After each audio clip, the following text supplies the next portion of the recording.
কি চিন্তা করে তারা চলতেন দেখেন। সাইয়েদিনা ওমরে ফারুকের কথা মনে হয়ে গেল। তার একটা ছেলে ইবনে ওমর আলীর ছেলে হাসানের সঙ্গে কথাবার্তা চলতেছিল। কথাবার্তা চলতে নিয়ে হঠাৎ করে হাসান রাগে বসে, ছোট মানুষ তো রাগের মাথায় বলতেছে, ওরে ওমরের ছেলে শোনো, বেশি মাস্তানি করো কেন? তুই চাকর, তোর বাপও আমার চাকর। এরকম রাগের ঠেলে কয় না, অনেক কিছু কয় না ছোটবেলায়। তুই চাকর, তোর বাপও আমার চাকর। এই কথাটা নিয়ে সে সোজা চলে এসে বাবার কাছে বলতেছে, আব্বা, আলীর ছেলে হাসান এই কথাটা বললো, আমাকে গালি দিয়ে বললো আমিও নাকি তার চাকর, আপনি ওমর তার নাকি চাকর। সাইয়েদনা ওমর ফারুক হাওমাও করে কেঁদে কেঁদে বলছে, আমার কলেজার টুকরা সন্তান সম্পূর্ণ সত্য কথা বলেছে। যা একটা কাগজে সুন্দর করে লিখে নিয়ে আয়, হাসান যেন লিখে দেয় হাসানের চাকর তুই এবং আমি ওমর। এই লেখাটা যত্ন করে রাখবি আমার সন্তান, দাফনের সময় এই লেখাটা আমার দাফনের সঙ্গে দিয়ে দিবি, আল্লাহর সামনে আমি দেখাবো। আমার ভাইয়েরা, জান্নাত পাওয়ার জন্য তাদের কি ফিকির ছিল, কি চিন্তা তাদের মধ্যে লালন করত। ওমরে ফারুক যখন শাসক থাকা অবস্থায় তিনি রাষ্ট্রের 1 বোতল মধু পেয়েছেন। সেই 1 বোতল মধু নিয়ে বাড়িতে আসছেন। মধু শুধু তিনি একা গ্রহণ করবেন না, তার প্রতিবেশী আরো 4 জন, মোট 5টা ভাগ হবে। মধুর বোতল নিয়ে বউয়ের কাছে এসে বলছেন, বউ শোনো, এই যে মধুর বোতলটা রাষ্ট্র থেকে এসে পেয়েছি আমি, এর কিছু অংশ মধু আমি নেব, আর 4 অংশ মধু আমার প্রতিবেশীরা পাবে। সমান 5 ভাগে ভাগ করে একটা অংশ আমাদের জন্য রেখে দিও। এই যে ধরো মধুর বোতল হস্তান্তর করার কয়েক সেকেন্ড পরেই বলছে, বউ আমার রাগ করো না, আমি তোমাকে ভাগ করতে দেব না, বোতলটা আমাকে ফেরত দিয়ে দাও। এখন বলেন, এই কথা শুনলে পরে সাধারণভাবে বউরা খুশি হবে না রাগ করবে? বলেন, আমার আপনার বউ কি করবে? আসতে কয় রাগ করবে না? যারা বিয়ে করবে না তারাও কয় রাগ করবে। তুমি কেমনে বোঝো রাগ করবে? وَإِذَا قِيلَ لَهُمُ اتَّبِعُوا مَا أَنزَلَ اللَّهُ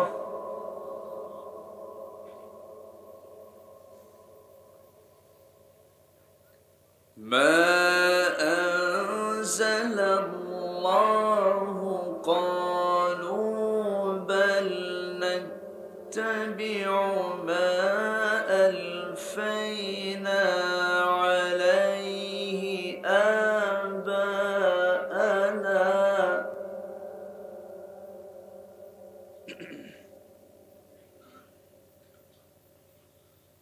أَوَلَوْ كَانَ آبَاؤُهُمْ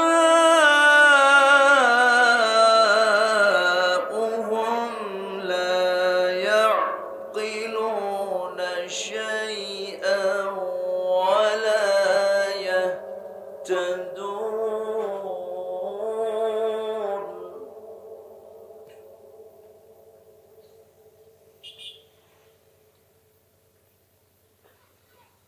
الله أكبر بسم الله الرحمن الرحيم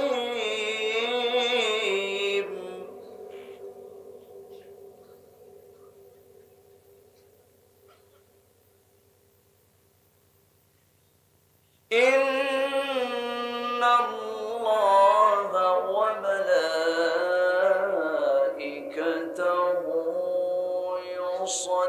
يصلون على النبي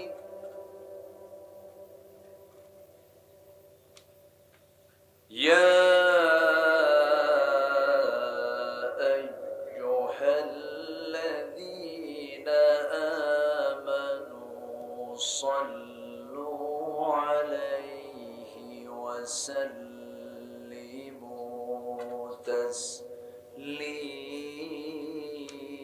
تسليما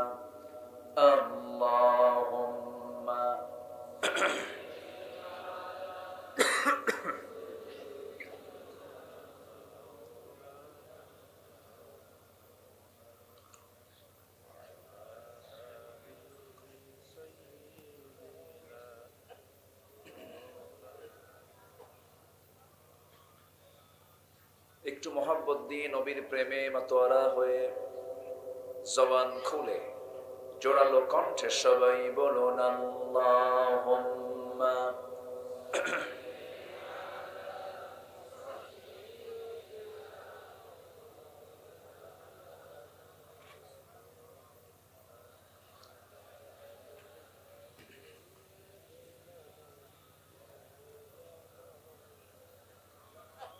সবাই বলুন বালাগাল উলা বিকামালিহি কাশাফাত তুজা বিজামালিহি হাসানাত জামিউ খিসালিহি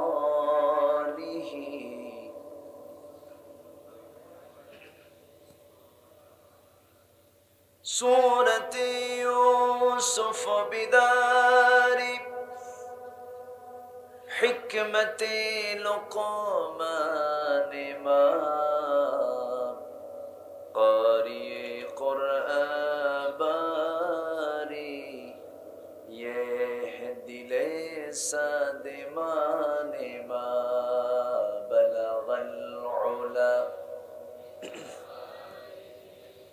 كشف التجى بجماله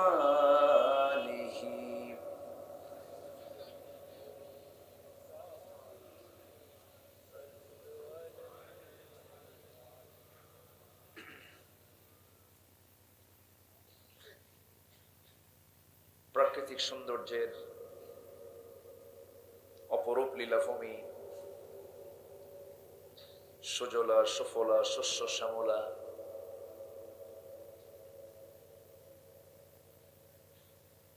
সুন্দর জনপদ সিলেট অঞ্চলের সীমান্তবর্তী উপজেলা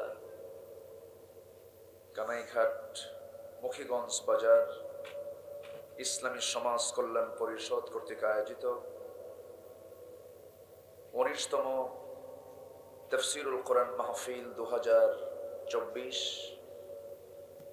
৫ই ফেব্রুয়ারিতে অনুষ্ঠিত আজকের এই মহৎ আয়োজনের সম্মানিত সুযোগ্য সভাপতি,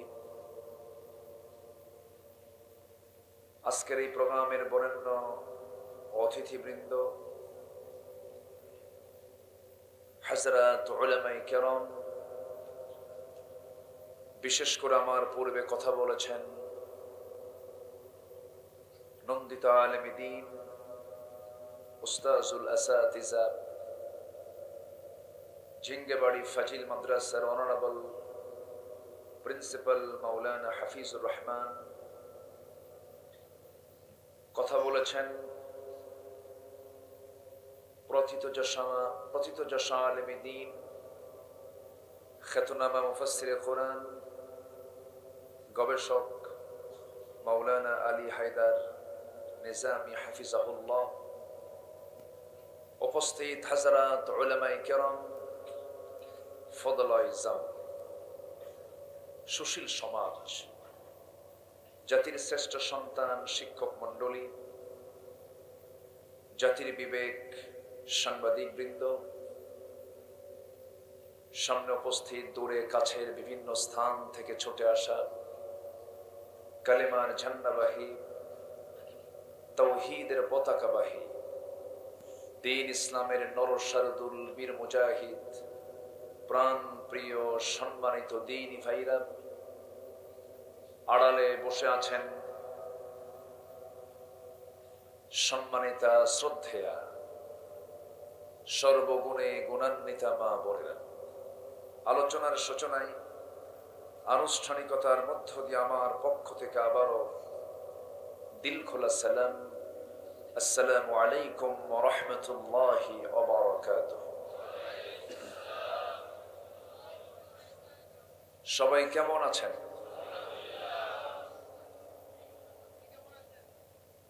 আমাকে প্রশ্ন করেছেন যে আল্লাহ তাআলা আমাকে আপনার মতোই আপনার কাতারেই রেখেছেন। আলহামদুলিল্লাহ, আল্লাহর শুকরিয়া আদায় করি যিনি আমাকে আপনাকে সৃষ্টির সেরা করে বানিয়ে শ্রেষ্ঠত্বের মর্যাদা দিয়ে শেষ নবীর উম্মত করে যিনি আমাকে আপনাকে পৃথিবীতে পয়দা করেছেন, শুকরিয়া জ্ঞাপন করছি যিনি আমাকে আপনাকে এই মুহূর্তে পৃথিবীর সেরা জায়গা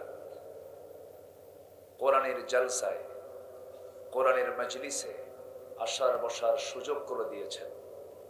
সেই মালিকের দরবারে অবনত চিত্তে প্রাণ উজাড় করে স্বতঃস্ফূর্ত ভাবে আওয়াজ দিয়ে বলছি আলহামদুলিল্লাহ। আবারও বলছি আলহামদুলিল্লাহ। চিৎকার মেরে বলছি আল্লাহুম্মা ইন্নী আসআলুকা আল হুদা ওয়াত তুকা ওয়াল আফাফা ওয়াল গিনা। সবাই বলি আল্লাহুম্মা লাকা আসলামতু ওয়া বিকা আমানতু ওয়া আলাইকা তাওয়াক্কালতু ওয়া ইলাইকা আনাবতু ওয়া বিকা খাসামতু। আমরা আল্লাহ তাআলার শুকর আদায় করে দিলাম। সম্মানিত হাজিরিন, আমি আমার অভ্যাস অনুযায়ী আলোচনার সূচনায় সর্বকালের সর্বযুগের সর্বশ্রেষ্ঠ মহাগ্রন্থ কালজয়ী কিতাব আল কোরআন আল মাজিদের সর্ববৃহৎ সবচেয়ে বড় সূরা সূরাতুল বাকারা থেকে মাঝের দিকে আমি কয়েকটা আয়াতে কারিমা তেলাওয়াত করেছি। তেলাওয়াতকৃত আয়াতগুলোকে সামনে রেখে ভাঙ্গাচোরা কিছু কথা আমি বলতে চাচ্ছি। আমাকে সময় দেওয়া যাবে তো? সবাই কি শেষ পর্যন্ত থাকতে রাজি আছি? মাহফিল শুরু হয়েছে নাহমাদুহু দিয়ে, শেষ হবে কি দিয়ে? মোনাজাত, দোয়া দিয়ে। আল্লাহ তাআলা শেষ অবধি, শেষ তক সবাইকে মনোযোগ সহকারে আমলের নিয়তে বসে থেকে শোনার তৌফিক দান করুন। জোরে বলি আল্লাহুম্মা আমিন। সম্মানিত ভাই সব, আমরা ঠিক সেই সময় এখানে হাজির হয়েছি যে সময় গোটা পৃথিবীর কোথাও পরিপূর্ণ কোনো শান্তির কোনো বাতাস আমরা অনুভব করতে পারছি না।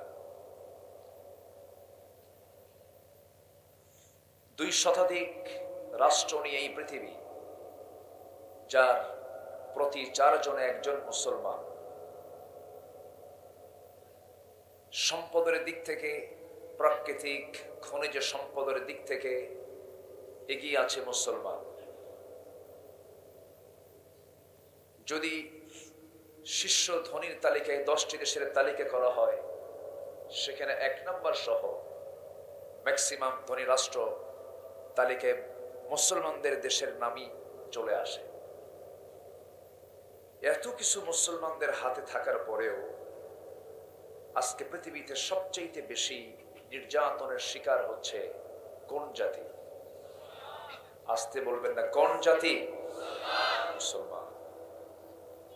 সম্মানিত হাজিরিন,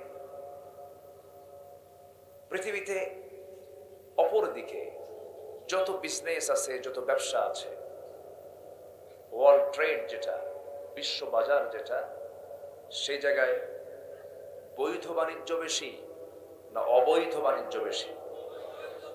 অবৈধ। ইসলাম যেটা অবৈধ বলে, আমরা সেটাকে কি বলবো? অবৈধই বলবো।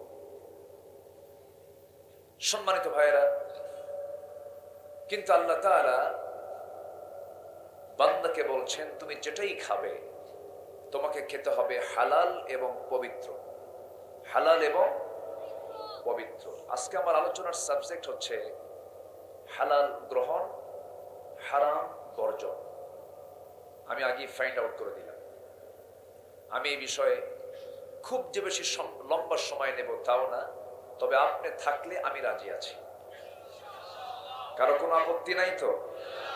এই ময়দান তো আমার নতুন না। এই মাঠে কি আমি নতুন? এই মাঠে আমি একাধিকবার এসেছি।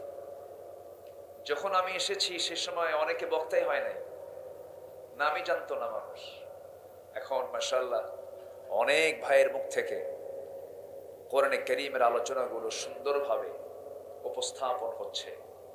তবে হ্যাঁ, একটি আশার আলো, একটি বিশাল অংশ যুব সমাজ তারা বাতিলকে প্রত্যাখ্যান করা শিখেছে।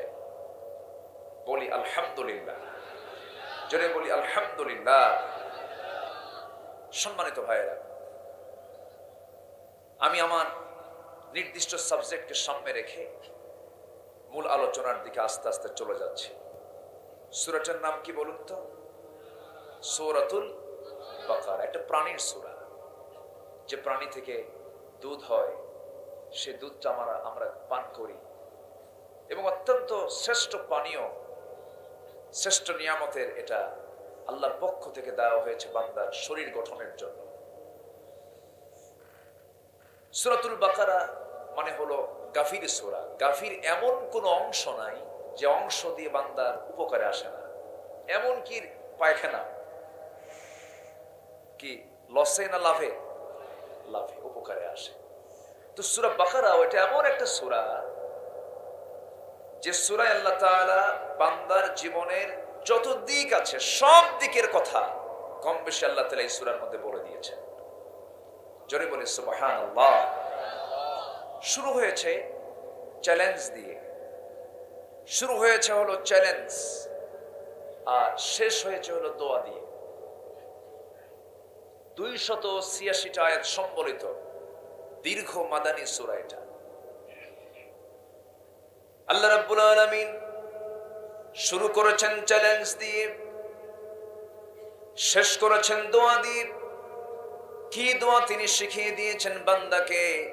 রব্বানা ওয়ালা তাহমিল আলাইনা ইসরান কামা হামালতাহু আলাল্লাযীনা মিন ক্বাবলিনা রব্বানা ওয়ালা তুহাম্মিলনা মা লা তাকাতা লানা বিহি ওয়া'ফু আন্না واغفر لنا وارحمنا أنت مولانا فانصرنا على القوم الكافرين جربون الله أكبر কোরআন জান্নার বাণী। এই বিষয়ে কথা বলতে গেলে ঘন্টার পরে ঘন্টা লেগে যাবে। শুধু দুটো রেফারেন্স দিয়েই মূল আলোচনার দিকে চলে যাচ্ছে। প্রসঙ্গ যখন চলে আসলো বলেই ফেলি, এই সূরার আয়াত সংখ্যা কত বলেন? 286। 286 অর্ধেক কত বলেন?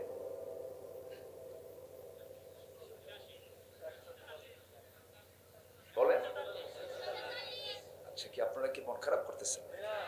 হুজুর, শুনতে আসলাম ওয়াজ, শিখানো অঙ্ক, এটা কেমন কথা?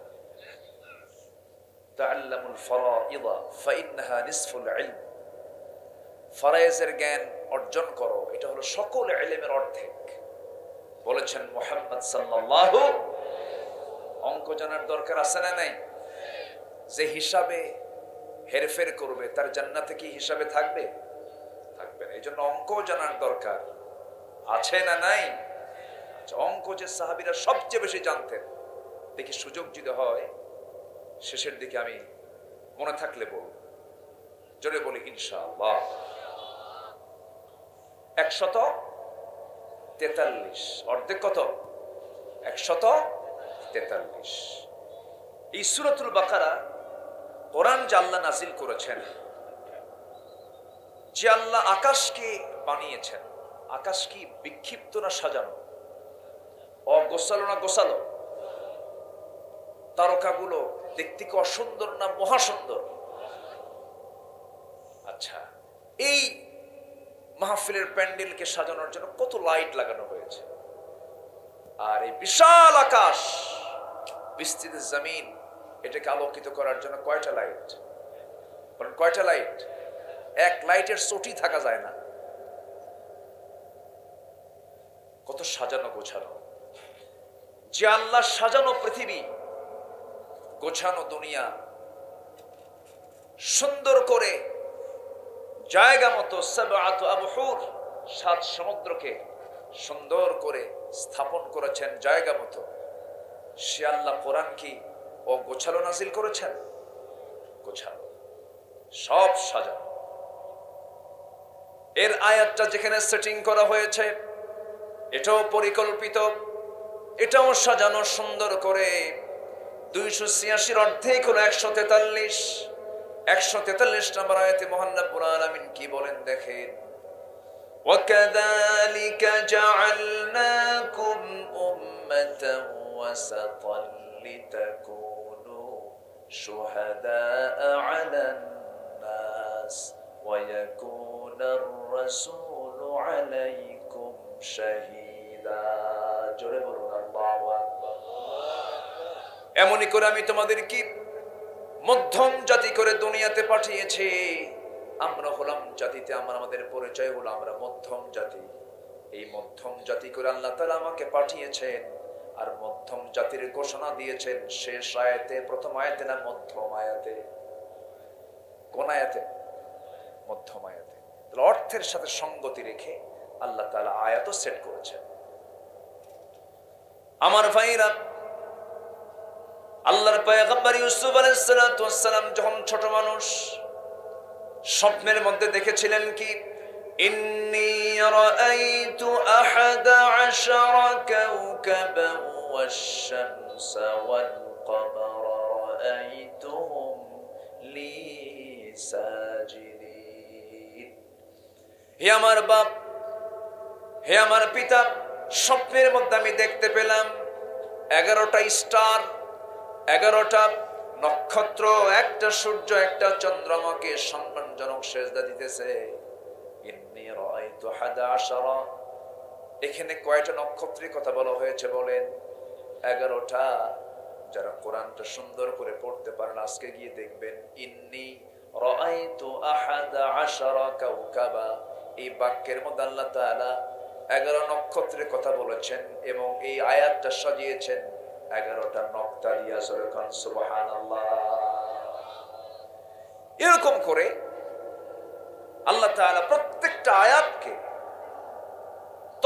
তথ্যে ভরপুর করে কোরআনটা আমাকে আপনাকে দিয়েছেন। জোরে বলি সুবহানাল্লাহ। কিন্তু দুঃখজনক হলো সত্য, সেই কোরআন থেকে জাতিকে পরিকল্পিতভাবে দূরে রাখা ষড়যন্ত্র চূড়ান্ত লেভেলে এখন অবস্থান করছে। আসতে বলবেন না, জোরে বলুন ঠিক কিনা। তার বড় প্রমাণ হলো যেগুলো সিলেবাস আমরা কোনোদিন দেখি নাই, আমরা তো পড়ে আসছি কিছু ভাঙ্গাচোরা, যেগুলো দেখি নাই সেগুলো আজকে আমাদেরকে দেখতে হচ্ছে। মাদ্রাসার সিলেবাসে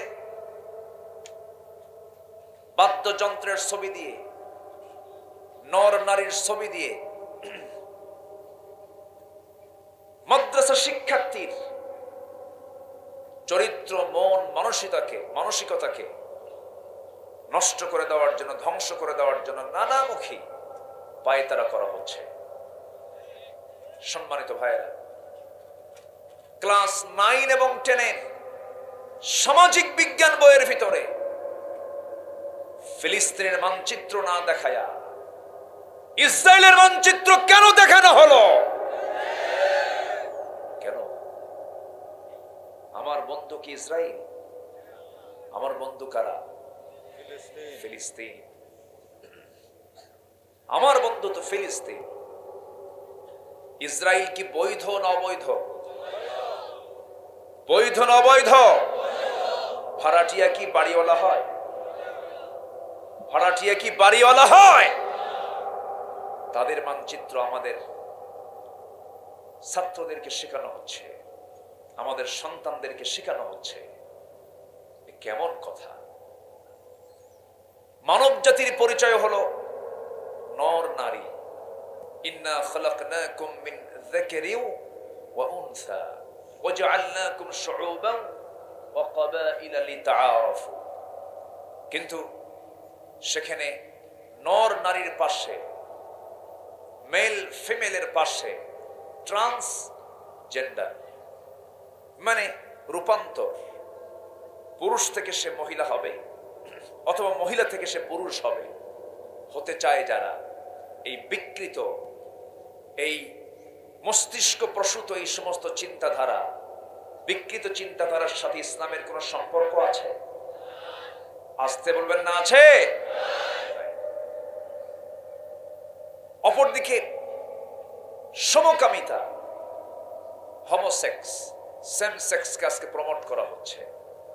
পার্শ্ববর্তী সবচেয়ে বড় গণতান্ত্রিক রাষ্ট্র পৃথিবীর ভারতে প্রায় সমকামিতাকে তারা বৈধ করার জন্য চেষ্টা করছে। আমেরিকা, ইউরোপের বহু দেশে এই সমকামিতার আইন সংসদে বিল্ট ইন আইন আকারে পাশ করেছে, যা কুকুর শুকুরের মধ্যেও নাই। সমকামিতা মানে পুরুষ পুরুষে বিয়ে করবে, নারী নারীকে বিয়ে করবে। এই ঘৃণ্য ইতিহাস রচিত হয়েছিল আজ থেকে 5000 বছর আগে, কওমে লূতের সময়। আল্লাহ তাআলা সে কওমে লূতকে ফি আদনাল আরদ, জর্দানের ডেড সি এলাকা, যারা দেখেছেন ইতিহাস ঘেটে দেখবেন, ওই কওমে লূতকে একসাথে সন্ধ্যের উপরে তুলে এমন ঠেকনা মারা হলো, মাটিতে গেড়ে দিয়ে মাটির সাথে তাদেরকে একদম মাটির তলদেশে পৌঁছে দেওয়া হলো, ধ্বংস করা হলো। ফি আদনাল আরদ, গোটা পৃথিবীর মধ্যে সবচেয়ে নিম্নাঞ্চল অঞ্চল হলো ওই জর্দানের ডেড সি এলাকাগুলো। কেন? এই সমকামিতা। সম্মানিত ভাইয়েরা, সমকামিতার ব্যাপারে ইংল্যান্ডের একজন প্রধানমন্ত্রী, যদিও ভারতীয় বংশোদ্ভূত, অন্য ধর্মের, তিনি একটা প্রশংসনীয় কথা বলেছেন। ঋষি সুনাক তিনি বলেছেন, a man is a man, a woman is a woman, that's just a common sense. একটা পুরুষ একটা পুরুষ, একটা নারী একটা নারী, এটা বোঝার জন্য বুদ্ধিজীবী হওয়া লাগে না, কমন সেন্সই যথেষ্ট। এই সমস্ত অবৈধ কর্মগুলোকে আমার দেশে চালু করার জন্য কিছু ধ্বজভঙ্গ বদমাইশ বের হয়েছে, আছে না নয়? আমাদেরকে সজাগ থাকতে হবে, সতর্ক থাকতে হবে। কোন ক্রমেই ইসলামের বিরুদ্ধে চলে যায় এমন কোন অপকর্ম আমরা বাস্তবায়ন হতে দেব। আসতে বলবেন না, দেব। এটি কি আমাদের সাধারণ দায়িত্ব না ঈমানি দায়িত্ব? বলেন, সাধারণ দায়িত্ব না ঈমানি দায়িত্ব? ঈমানি দায়িত্ব। সম্মানিত ভাইরা, আজকে মুসলমান কথা বলে না, আজকে মুসলমান চুপ করে থাকে। ভাবতেছেন চুপ থাকলে আপনি নিরাপদ? না। আশাদ্দুল আযাব মান কানা ফীহিম, আযাব যখন আসবে পীর বুজুর্গ ধরবে না, বাঁচবে না, সবগুলো শুদ্ধ আযাবে শেষ করে দিবেন তিনি কে? আসতে বলবেন না, তিনি কে? আল্লাহ তাআলা। সম্মানিত ভাইয়েরা, প্রথম আহ্বান থাকবে আমার এটাই, কোরআনের মাহফিলে শিখবো, জানবো, পরিবারকে কোরআনের পরিবার বানাবো। জোরে বলি ইনশাআল্লাহ। কিন্তু আমরা যখন কোন উপার্জন করতে যাব, হালাল খুঁজবো না হারাম খুঁজবো? হালাল না হারাম? হালাল। হালালের দিকে যেতে হবে। আল্লাহ রাব্বুল আলামিন আরেক জায়গায় বলছেন, বান্দাকে বুঝিয়ে বুঝিয়ে বলছেন, বান্দা ইয়া আইয়ুহাল্লাযীনা আমানু কুলু মিন তাইয়্যিবাতি মা রাযাকনাকুম ওয়াশকুরু লিল্লাহ ইন কুনতুম ইয়্যাহু তা'বুদুন। জোরে বলুন আল্লাহু আকবার। ও ঈমানদারেরা, তোমরা পবিত্র হালাল রিজিক আমি যা দিয়েছি তা থেকে তোমরা খাও, হারামের দিকে যেও না, অবৈধের দিকে যেও না। হারাম খাদ্য দিয়ে গঠন করা তোমার দেহ দিয়ে তুমি তাহাজ্জুদ পড়বে, কোনো কাজ হবে না। নামাজ পড়বে, কোনো কাজ হবে না। তোমাকে হালাল জীবন যাপন করতে হবে।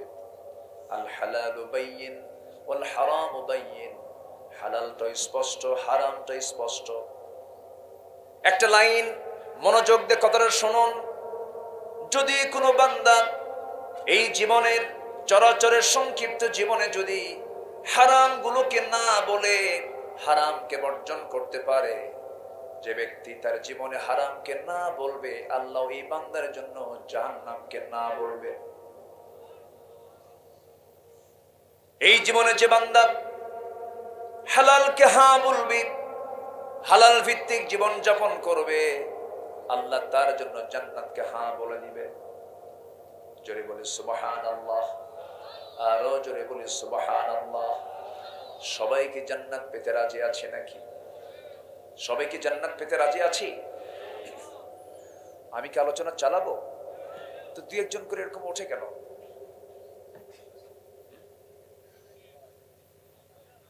বলেন, সমস্যা? একটু জিকির করুন, লা ইলাহা।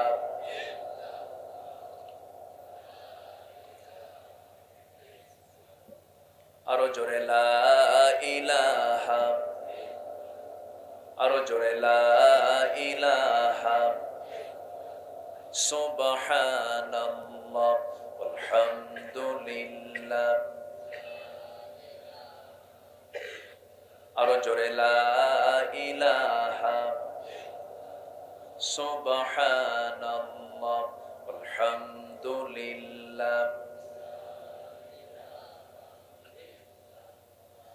লা ইলাহা ইল্লাল্লাহ মুহাম্মাদুর রাসূলুল্লাহ সাল্লাল্লাহু আলাইহি ওয়াসাল্লাম।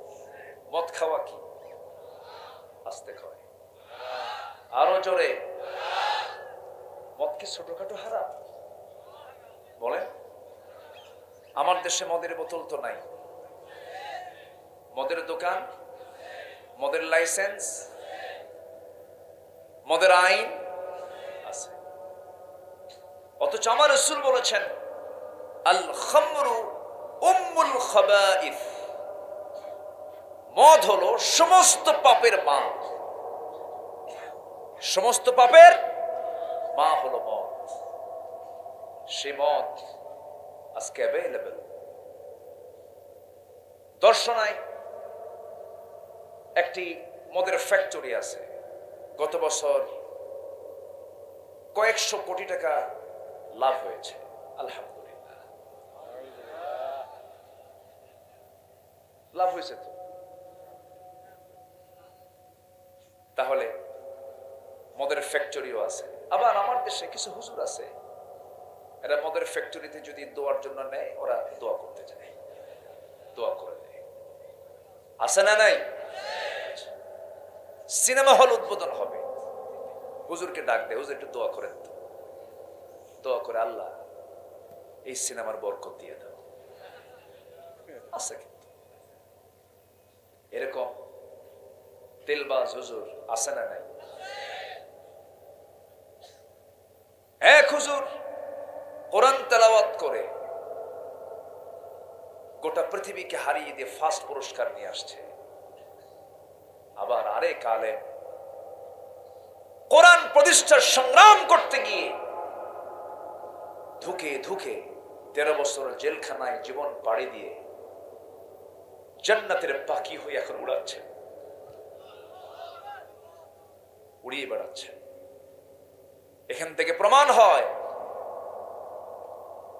কোরআন তেলাওয়াতে রক্ত দিতে হয় না। কোরআন তেলাওয়াতে রক্তের প্রয়োজন হয় না। কোরআন প্রতিষ্ঠায় রক্ত দিতে হয় মুসলমান। অতএব কোরআন তেলাওয়াত আর কোরআন প্রতিষ্ঠার কাজ এক নয়। কোরআন তেলাওয়াত মুনাফিকরাও করে। আস্তে কোন কেন? আস্তে কোন কেন? আল্লাহর সৃষ্টির দুই পিঠ, একটা ইহকাল আরেকটা কি পরকাল। আমরা কোন পিঠ নিয়ে চলবো? কোন পিঠকে সামনে রেখে চলবো?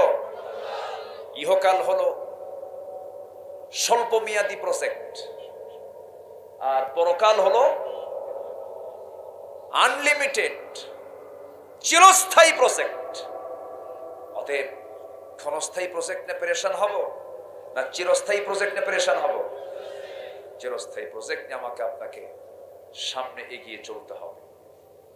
আমি তো আজকে এমন সাবজেক্ট নিছি যে সাবজেক্ট অনেকের কাছে পছন্দ হবে না, কারণ মদ, জুয়া, সুদ এগুলো কইলে তো মানুষ মন খারাপ করে কিছু। নাকি সাবজেক্ট চেঞ্জ করবো?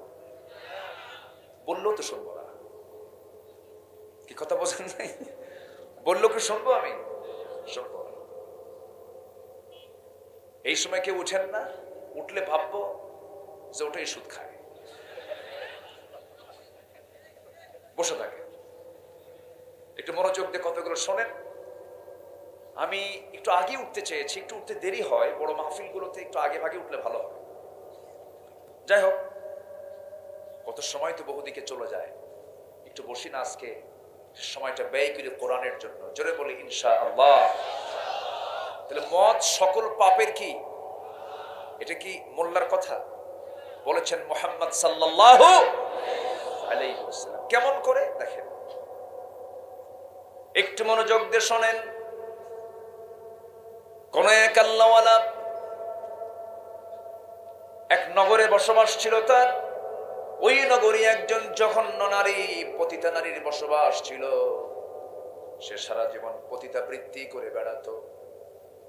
ওই মহিলা একদিন টার্গেট করলো, হাজারো পুরুষের জীবন নষ্ট করেছি, এই আল্লাহওয়ালাকে একদিন ধরবো আমি। কৌশলে আল্লাহওয়ালাকে ঘরের মধ্যে তুলে ফেলে বলতেছে, ও আল্লাহওয়ালা, আমি হলাম এই নগরের সবচেয়ে খারাপ একজন নারী, পতিতা নারী। আমি তোমার সামনে তিনটা কাজ তোমার সামনে আমি রেখে দিলাম, যে কোনো একটা কাজ তোমার বেছে নিতে হবে। এই তিনটি কাজের যে কোনো একটা কাজ যদি বেছে না নাও, আমি এমন চিল্লান দেব, নগরবাসীকে আমি জানায় দেব তুমি খারাপ মানুষ। মহিলা বলতেছে, নাম্বার 1, এই যে মদের বোতল, এখান থেকে এক ঢোক তোমাকে খেতে হবে। যদি নারাজি না হও, আমার সঙ্গে তোমাকে জেনা করতে হবে। তাও যদি রাজি না হও, এই যে সামনে একটা শিশু দাঁড়ায় আছে, এই শিশুকে তোমার হত্যা করতে হবে। আল্লাহওয়ালা মনে মনে চিন্তা করে, জেনা করলে ঈমান থাকে না, হত্যা তো প্রশ্নই আসে না, মদ্যপান তো হারাম, কি করি।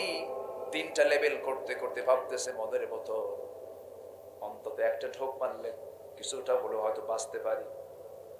যখন মদের বোতল খুলে নিয়ে একটা ঢোক মেরে দিয়েছে, যে জীবনে জর্দা খায় নাই, প্রথমবার জর্দা খেলে কি হয়, শীত হয়তো পড়েই যাবে। এক ঢোক মেরে দিয়েছে, মাতাল হয়ে গেছে। যখন মানুষ নেশা করে তার ফলাফল হলো 1 নাম্বার, সে তাল না মাতাল। আসতে বলবেন না, তাল না মাতাল, হুঁশ না বেহুশ। নিজের মেয়ে নিজের বউ চেনে না, নিজের মা নিজের বোন চেনে না, বেতাল হয়ে যায়, উল্টা পাল্টা বলতে থাকে। আল্লাহ তাআলা এই মদের যতগুলো ক্ষতিকর দিক তিনি তুলে ধরেছেন, এর মধ্যে সবচেয়ে বড় ক্ষতিকর দিক হলো যেই কাজে মস্তিষ্ক ঠিক না থাকে, সেই কাজ কখনো হালাল হতে পারে না। কোন এক বেচারি মদ খায়া রাত 3টার দিকে দরজার সামনে সে বউরে ডাক দেয়। বউ তো জানে, বউ কিন্তু জানে স্বামী কেমন। সার্টিফিকেট যদি কোনো মানুষ নিতে চায়, চেয়ারম্যানের সার্টিফিকেট নেওয়ার আগে, নাগরিকত্ব সনদ নেওয়ার আগে সবার আগে সার্টিফিকেট নিতে হবে বউয়ের কাছে, স্বামীর কাছে বউয়ের, ঠিক কিনা? কারণ বউ জানে আমার স্বামী কয় নাম্বার লজ্জা, এটা জানে। সব জায়গায় বুজুর্গি চলে, বউয়ের কাছে বুজুর্গি হওয়া কঠিন। 3টার দিকে ডাক দিয়ে বলে, দরজায় টোকা নাড়তেছে, দরজা খোল। স্বামীর আওয়াজ শুনেই বউ ভাবতেছে তো খাই আসছে। বড় একটা ছেলে আছে ঘরে, তাকে ডাক দিয়ে বলে, আব্বা উঠো, তোমার বাপ আসছে রাত 3টার দিকে, তোমার আব্বার তো নেচার তুমি জানো, কি যে করে হুঁশ তো নাই, সাথে একটু চলো। সাথে ছেলেকে নিয়ে ভয়ে ভয়ে দরজা খুলছে, লাল টকটকা চোখ, ডাবল খাইছে। কি খাইছে? ডাবল খাইয়া বউর দিকে তাকায় বলে, আম্মা আসসালামু আলাইকুম। বউ কয়, হাই রে আমার কপাল, তোমার কি একটু হুঁশ হলো না? পাশে একটা ইয়াং ছেলে দাঁড়ানো, তুমি তার সামনে আমারে আম্মা বলে ডাকো। এখন ছেলের দিকে তাকায় বলে, দুলা ভাই আসসালামু আলাইকুম। নেশা। আমার বন্ধুগণ, নেশা করলে হেদায়েত কোনো সেন্স থাকে না। ওই আল্লাহওয়ালা বাঁচার জন্য প্রথমে সে বেছে নিল এক ঢোক বোতল থেকে এক ঢোক মদ যখন খেয়ে নিয়েছে, মাতাল হয়ে গেছে, মাতালে জেনা হয়েছে, খুনও হয়েছে। পরবর্তী যে 2টা কাজ, সেই কাজটা তার জন্য ইজি হয়ে গেল, কারণ মাথা ঠিক না থাকলে সব হয়ে যায়। মদ সমস্ত পাপকে ডেকে আনে। মদ আছে যেখানে, জেনা আছে সেখানে, জেনা আছে যেখানে, খুন আছে সেখানে, ঠিক কিনা? খুন আছে সেখানে। আজকে সেই মদ অ্যাভেলেবল। যুবকরা, সেই দল করতে যাবে না যে দলের নেতা তোমাকে মদের বোতল তুলে দেয়, যে নেতা তোমার হাতে সিগারেটের প্যাকেট তুলে দেয়, যে নেতা তোমাকে নামাজের দায়িত্ব পালনের জন্য অর্ডার দেয় না, যে নেতা তোমাকে তোমার সামনে নারী তুলে দেয় জিনা করার জন্য, নামাজের কথা বলে না, দ্বীনের কথা বলে না, কোরআনের কথা বলে না, ওই সমস্ত নেতৃত্বের মুখে আমরা জুতা মারি, থুতু মারি। আজকে শুধু আমার দেশের শুধু যদি নেতৃত্ব ঠিক থাকতো, এই দেশ হতো দক্ষিণ এশিয়ার সবচাইতে শীর্ষ একটি উন্নয়নশীল দেশ, ঠিক কিনা? উন্নয়নের শিখর অবস্থান করত। আমার দেশ দুর্নীতিতে তো জিরো নাকি? জিরো নাকি? ও হিরো, নাম্বার 1। কম কথা? এদেশের শ্রমিক, এদেশের প্রবাসী, এদেশের কৃষক, অশিক্ষিত প্রবাসীরা বিদেশে গিয়ে পাখির মতো ঝুলে ঝুলে বিল্ডিং এর কাজ করে। বাবার চেহারা দেখে না, মার চেহারা দেখে না, ছেলে মেয়ের চেহারা দেখে না। বউটাকে দেশে রেখে কত কষ্ট করে প্রবাস জীবনে থেকে কোটি কোটি টাকা এই রেমিটেন্স গুলো পাঠায়। অশিক্ষিত তারা। শ্রমিক গার্মেন্টস শিল্পকে কিভাবে বৈষম্যের বেতন, সামান্য বেতনে চাকরি করে, হ্যান্ড টু মাউথ, দেশকে তারা এগিয়ে দিচ্ছে। কৃষক পরিশ্রম করে করে দেশকে এগিয়ে দিচ্ছে। অশিক্ষিত তারা, এরা সব অশিক্ষিত। অশিক্ষিতরা দেশকে আগায় দেয়, পিছায় দেয় কারা? সব শিক্ষিত বলা যাবে না। শিক্ষিত নামের কিছু কলম চোরেরা, যারা কোরআন সমাজে চায় না। কথা ক্লিয়ার? কথা ক্লিয়ার? অনেক কথা আছে, জমা হয়ে আছে। 15 কি বলে 16, 17, 18 এসেছি, এরপরে তো আসা হয় নাই। তো এই কাঁচাগুলো আদায় করতে হবে। থাকেন, কথা শোনাবো, জোরে বলি ইনশাআল্লাহ। খুব ভালো মানুষ আপনারা, আলহামদুলিল্লাহ। তাহলে আমাদের হারাম ছেড়ে দিতে হবে, হালাল ধরতে হবে, জান্নাত ক্লিয়ার হয়ে যাবে। জোরে বলি ইনশাআল্লাহ। তাহলে মদ খাওয়া কি? মদের দোকান দেওয়া, হ্যাঁ, মদের লাইসেন্স নেওয়া। বছর 5 আগে, হ্যাঁ 5 বছর আগে আমি একটু ইনসাইডে ছিলাম, একটু ভিতরে গেছিলাম, বুঝেন নাই? তো ভিতরে ঢুকলাম, বিভিন্ন ধরনের লোকজন তো দেখা হয়। এক বুড়ো চাচা দেখে 80 বছর বয়স, উনি ভিতরে ঢুকছে। ওনার নাকি ওই যে বিস্ফোরক মামলা। তা আমাকে এসে কাগজ দেখায় বলে, হুজুর বিস্ফোরক কি হুজুর? এদিকে খায় নাকি করে? মানে উনি বোঝেই না এটা। 80 বছর বয়সে উনি নাকি বিস্ফোরণ করছে। কি শক্তি 80 বছরের বুড়ার, চিন্তা করেন। বিচিত্র মানুষ দেখছি তো। এক বেচারে এসে বলে, আমি বললাম ভাই আপনি কি করেন? আমার মানে বলতেছে হুজুর আমি আপনার ওয়াজ শুনি। তা আপনি কি করেন? হুজুর আমি একটু ইয়াবার কারবার করি। তো মানে আপনি এটা কি করেন? ভাই আমি তো খাই না, আমি খাওয়াই। কি কথা কি বুঝতেছেন আপনি? হুজুর আমি হজও করছি।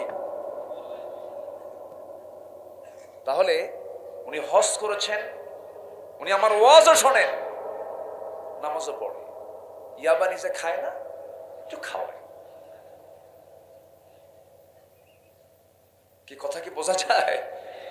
তাহলে বিচিত্র মানুষ কিন্তু পৃথিবীতে আছে।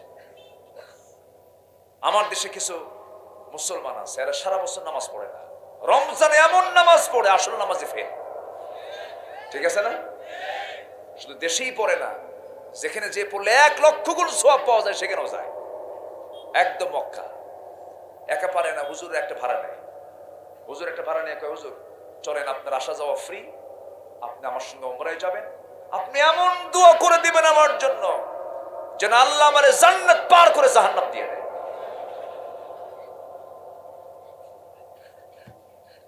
রমজান গেল, শবে কদর গেল, ঈদের দিন বিকেল বেলা মদ খায় শীত হয়ে পড়ে আছে। আছে না নাই? ওরাই মদের দোকান দেয়। ঠিক কিনা? এগুলো করা যাবে? করা যাবে।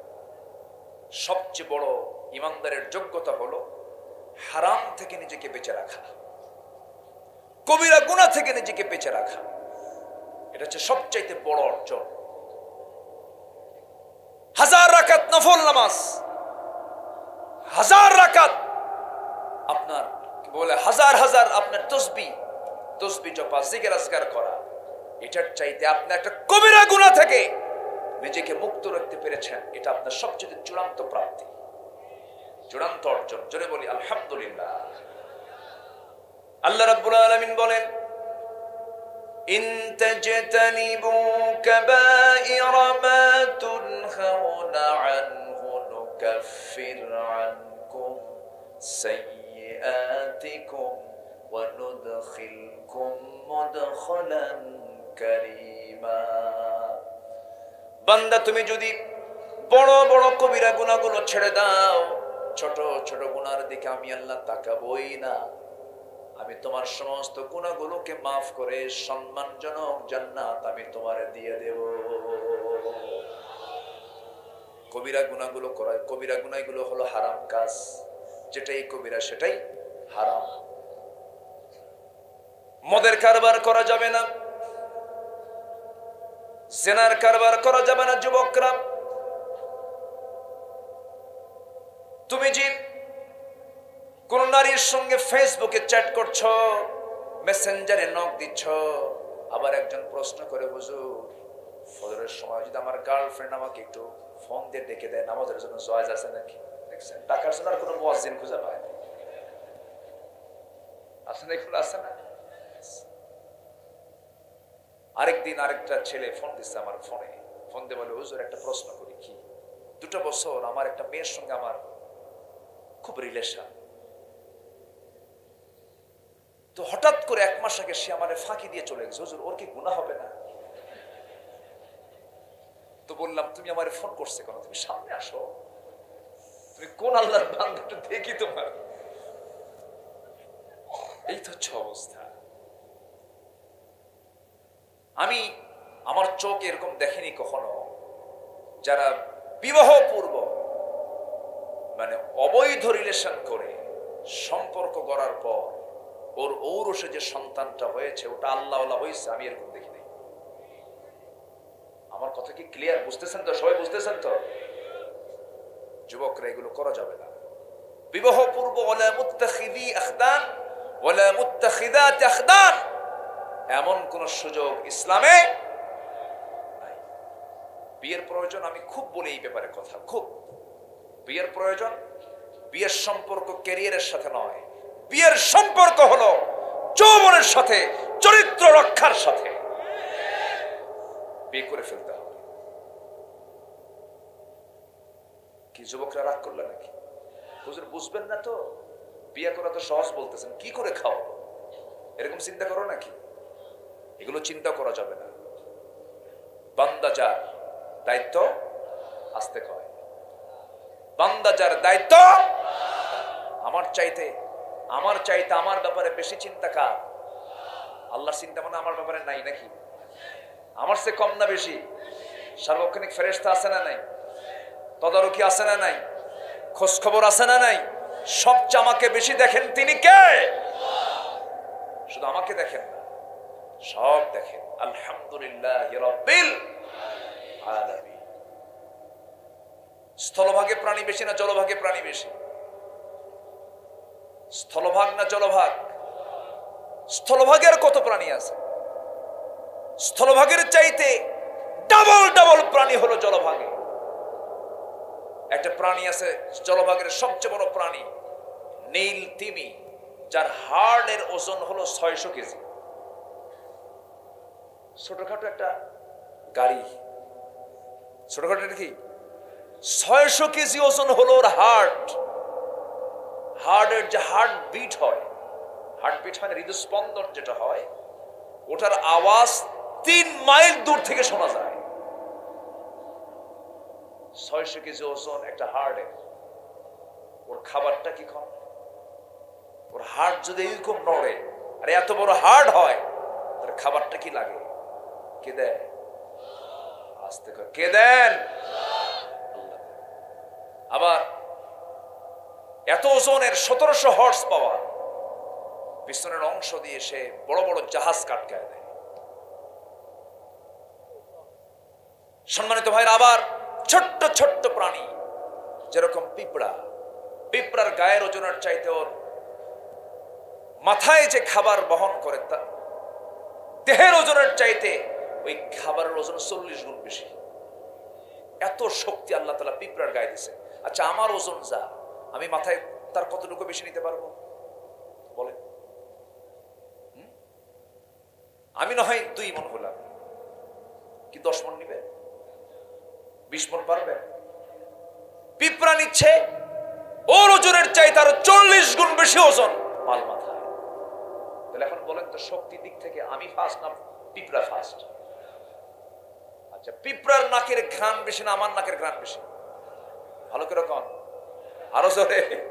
শুধু বেশি না কয়েক হাজার গুণ বেশি।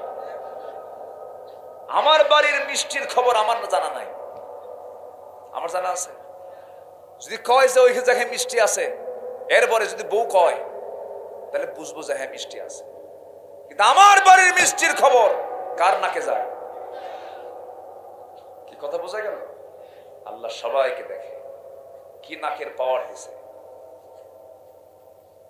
ফেন্সিডিলের বোতল আর মদের বোতল কোন জায়গায় আছে? মানুষের নাকে আগে যায় না কুত্তার নাকে আগে যায়? কার নাকে যায়? 28,000 গুণ বেশি ঘ্রাণ আমার আপনার চাইতে কুত্তার নাকে, কুকুরের নাকে। এগুলো কে দেন? আসতে বলবেন না, কে দিয়েছেন? আল্লাহ দিয়েছেন। আমার বন্ধুগণ, কোনো টেনশন করা যাবে না। হুজুর, হারাম না খেলে বাঁচবো কেমনে? হারাম পন্থা অবলম্বন না করলে আমার চাকরি মিলবে কেমনে? এগুলো শিরকের কথা, এগুলো বিশ্বাস করা যাবে না। হালাল ভিত্তিক জীবন যাপন করব, হালাল ভাবে চলবো। আদ-দুনিয়া সিজনুল মুমিন ওয়া জান্নাতুল লিল কাফির, হুজিবাতুল জান্নাহ বিল মাকারিহ, হুজিবাতুন নার বিশ শাহওয়াত। জান্নাতটা সাজানো হয়েছে কষ্ট দিয়ে, আর জাহান্নামকে সাজানো হয়েছে আরাম আয়েশ দিয়া। এই দুনিয়াতে যারাই আল্লাহওয়ালা হয়েছেন, যারা এই দ্বীনের পথে টিকে থাকতে চেয়েছেন, তাদের জীবনটা ভালোভাবে যায় নাই। খোদ আমার নবী মুহাম্মদ সাল্লাল্লাহু আলাইহি ওয়াসাল্লামের জীবনও তাই হয়েছে। আমার বন্ধুগণ, অনেকে বাঁচতে চায়। ইমাম ইবনু তাইমিয়া রাহিমাহুল্লাহ সিরিয়ার দামেস্কের জেলখানায় কারারুদ্ধ। ইমাম ইবনু তাইমিয়াকে জেলখানায় আটকে রেখেছে জালিম শাসকরা। জেলখানায় তিনি আটকের অবস্থায় জেল সুপার, সেই জেলের জেল সুপারের সে চোখের পানি ফেলে ফেলে কান্দে আর বলে, হুজুর আপনাকে দেখে বড় মায়া হয়, আপনি কত বড় আলেম, মেহেরবানি করে মাফ করে দিবেন, আমরা হুকুমের গোলাম। এই কথা এখনো কয় না? এখনো বলে না এগুলো? আমরা হুকুমের গোলাম। ইমাম ইবনু তাইমিয়া বললেন, ও জেল সুপার, তুমি আমার সামনে চোখের পানি ফেলে ফেলে যে কথাটা বলতেছো আমি হুকুমের গোলাম, এই কথা বলে তুমি নাজাত পাবে না। কারণ তোমার মতো অপদার্থ ব্যক্তিদের কারণেই জালিমরা জুলুম করার সুযোগ পেয়ে যায়। সবাই বলবেন হুকুমের গোলাম, কথা বলবে কে? কথা বলার দরকার আছে না নাই? সম্মানিত ভাইরা, একটা কথা মাথায় রাখবেন, গোটা দুনিয়া জুড়ে হারামের ছড়াছড়ি, কিন্তু এর মাঝে আমাকে টিকে থাকতে হবে হলো ওই মাছের মতো যে মাছ বসবাস করে কাদার ভিতরে, কিন্তু গায়ে কোনো কাদা লাগে না। কোন মাছ? কম বাই মাছের ছোটটারে কি কয়? বুঝতো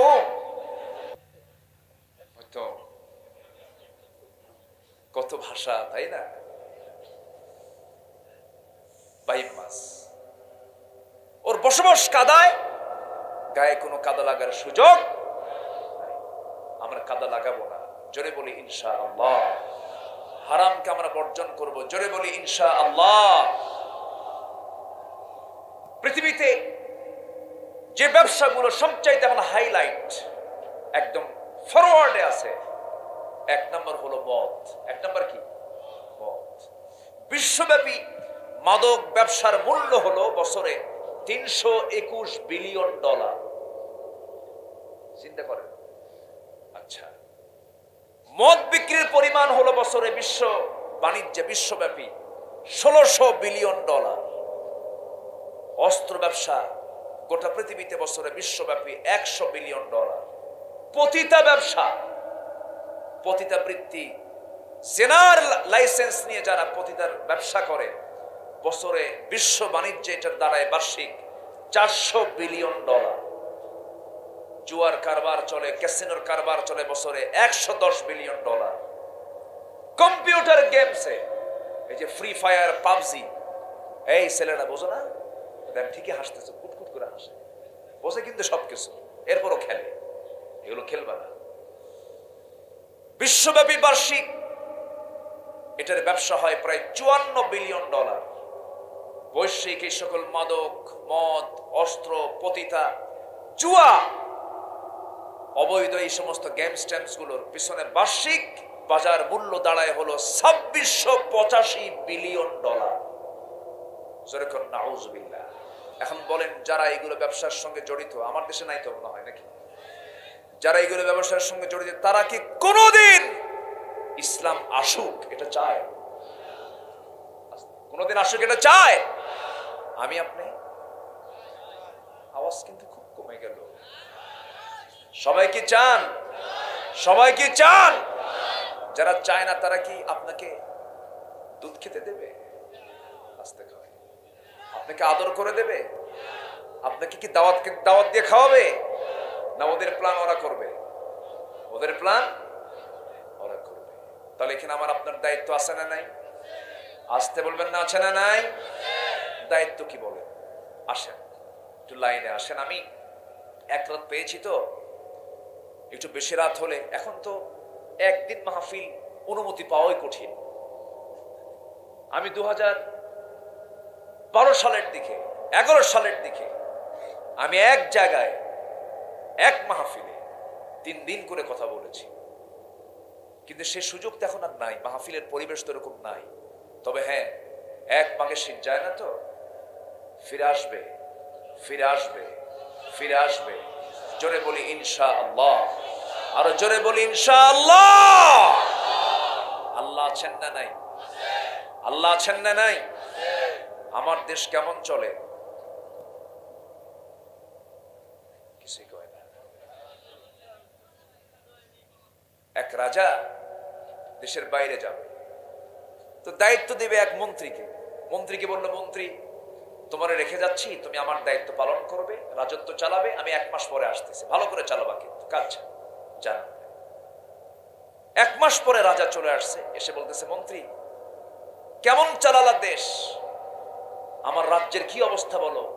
কি তেমন কোনো ক্ষতি হয়নি, শুধু একটা ক্ষতি হয়েছে। কি ক্ষতি? কোদালের ডাট ভেঙে গেছে। ডাটকে যে এলাকায় কি বলে তা জানি না, আষাঢ় মানে যেটা ধরে, কোদালের আষাঢ় ভেঙে গেছে।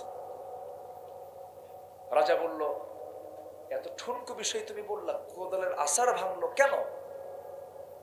ওই যে আপনার প্রিয় গাধাটা মারা গেছে, তো ওর কবর খনন করতে গিয়ে কোদালের এই আষাঢ়টা ভেঙে গেছে। মানে আমার গাধাটা মারা গেছে? হ্যাঁ মারা গেছে। গাধাটা বললো কেমনে? আম গাছের ডাল ভেঙে পড়ছে।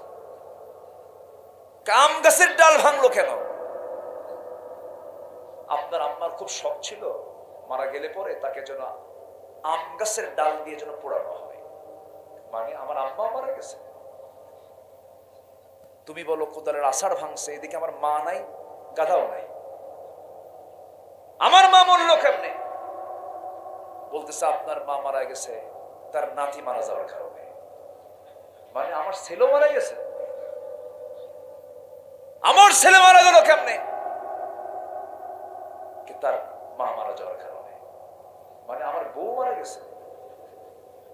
আচ্ছা আমার বউ মারা গেল, তুমি বলো যে কোদালের আষাঢ় ভাঙছে, আমার বউ মারা গেল কেমনে? রাজ্যের রাজকোষ চুরি হয়ে যাওয়ার কারণে, মানে আমার রাজ্যের রাজকোষ চুরি হলো, বউ গেল, ছেলে গেল, মা গেল,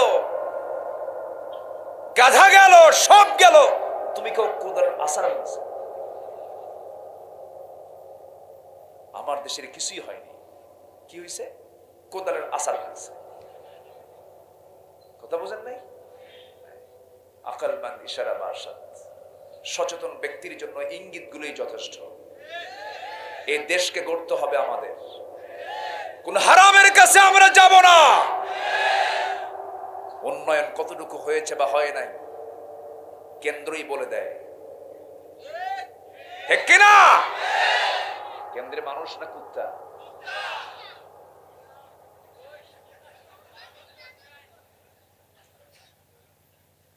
কষ্ট পাচ্ছেন নাকি আপনারা? মন খারাপ করা যাবে না, যা সত্য তাই বলতেছি আমরা, ঠিক কিনা? আমার দিকে তাকা, আল্লাহি আমি কাউকে খুশি করার জন্য অথবা আমার প্ল্যাটফর্ম থেকে আমি একটা মহলকে খুশি করার জন্য বলছি কথা তা নয়। যা লিগ্যাল, ওয়াকুলু কাওলান সাদীদা, যা বলবা সত্য কথা বলবা, কাউকে খুশি করার জন্য বলবা না, আল্লাহকে খুশি করার জন্য বলবা। কথা ক্লিয়ার? কারণ আমি যদি অবৈধ কথা বলি এটা আমার জন্য হালাল হবে না হারাম হবে? হারাম হয়ে যাবে। আজকে আমরা সাবজেক্ট পেয়েছি হালাল গ্রহণ, হারাম বর্জন। কথায় হারাম বলা যাবে না, খাওয়া দাওয়ায় হারাম কিছু খাওয়া যাবে না, লেনদেন হারাম কিছু করা যাবে না। মা আতাকুমুর রাসূলু ফাখুযুহু ওয়া মা নাহাকুম আনহু ফান্তাহু। রাসূল যা অর্ডার দিয়েছেন তা তোমরা গ্রহণ করো, যা নিষেধ করেছেন তা থেকে তোমরা নিজেকে গুটিয়ে রাখো, বারণ রাখো। এটা আল্লাহর হুকুম। আমার ভাইয়েরা, এই দুনিয়া ছেড়ে আমিও যাব, আপনিও যাবেন। আমরা আমলনামাগুলো নিতে চাই ডান হাতে না বাম হাতে? হারাম খেলে, হারাম বললে, হারামে চললে আমার আমলনামা কোন হাতে আসবে? আর হালালে চললে, হালাল পথে থাকলে পরে আমার আমলনামা কোন হাতে যাবে? ডান হাতে যাবে। আমার বন্ধুগণ, ভালো আমলনামা নিয়ে আল্লাহর সামনে আমরা হাজির হতে চাই। সাহাবে কেরাম জান্নাতের সংবাদ পেয়েছেন, কিন্তু এরপরও চোখের পানি ফেলে ফেলে মাঝে মাঝে কেঁদেছেন। সাইয়েদনা ওসমানের মতো মানুষ কাঁদতে কাঁদতে পাগল হয়ে যেতে, কবরের কথা মনে হলে বলতেন তিনি, ও আমার বন্ধুরা, দুনিয়াতে সব জায়গায় বন্ধু খুঁজে পাওয়া যায়, কিন্তু কবর এমন একটা জগতের নাম কোনো বন্ধুর সুযোগ নাই। পাগলের মতো কাঁদতেন সাইয়েদনা ওসমান। সাইয়েদনা আবু বকর সিদ্দিক রাদিয়াল্লাহু তাআলা আনহু, তিনি কাপড়ের দোকানদার ছিলেন, কাপড় বিক্রি করতেছেন।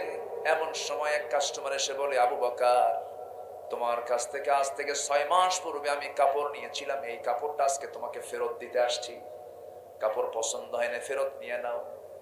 সাইয়েদনা আবু বকর কাপড়টা ফেরত নিলেন, টাকা তার হাতে ফেরত দিয়ে দিলেন।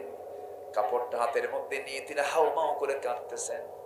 সবাই বলে, আবু বকর কাঁদো কেন, কি হয়েছে, তুমি তো এমন করে কাঁদো না, এমন করে আওয়াজ করে কাঁদো না, তুমি তো ধীরস্থির, তুমি তো শান্ত স্বভাবের মানুষ, চাপা স্বভাবের মানুষ, এমন করে তো কাঁদতে আমরা দেখি নাই কখনো, কাঁদো কেন?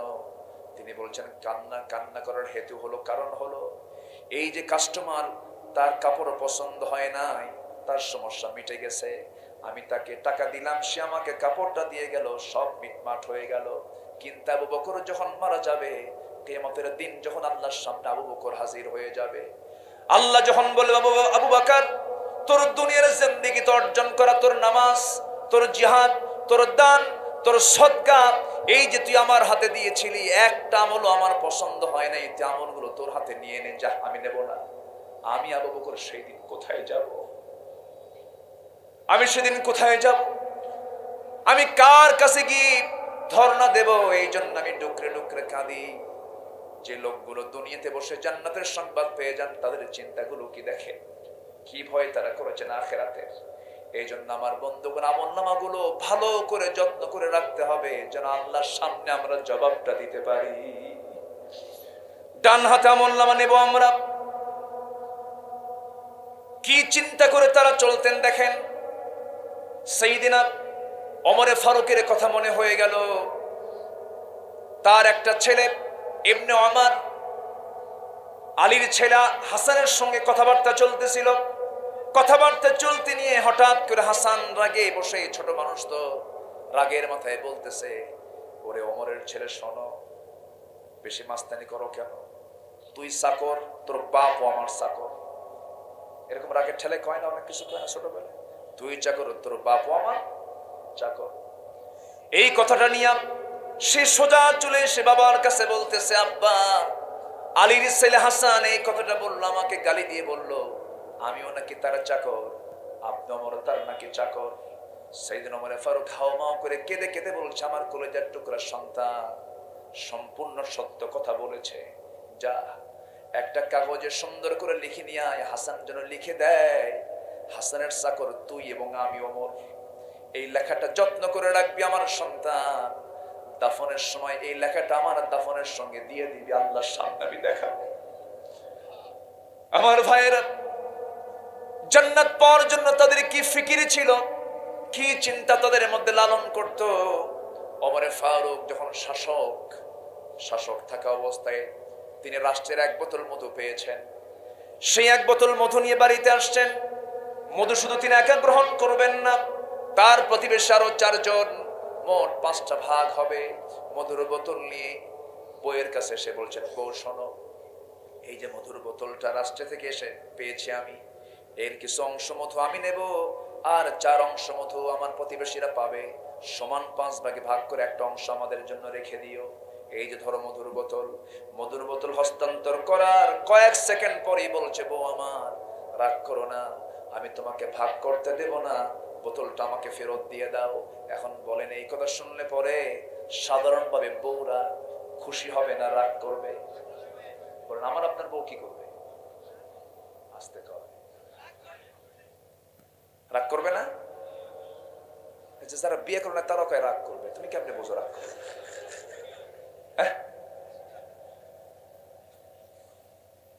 রাগ করবে। স্বামী স্ত্রীর মধ্যে রাগারাগি হয় না? আসতে করে, হয় না? আপনারও তো হয়, আমারও হয়, রাগারাগি হয় না? আমার নবীরও হয়েছে, আমার নবীর হয় নাই?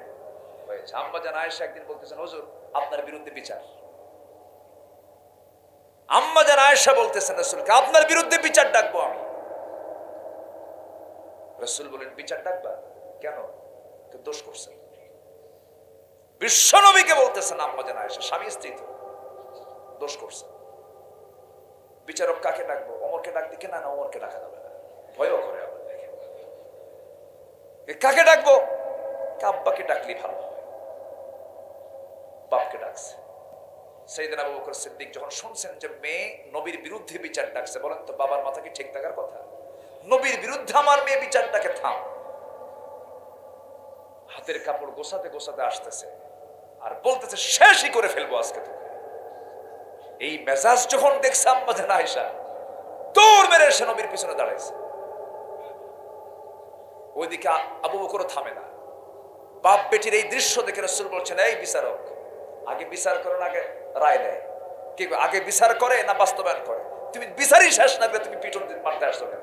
আগে বিচার করো।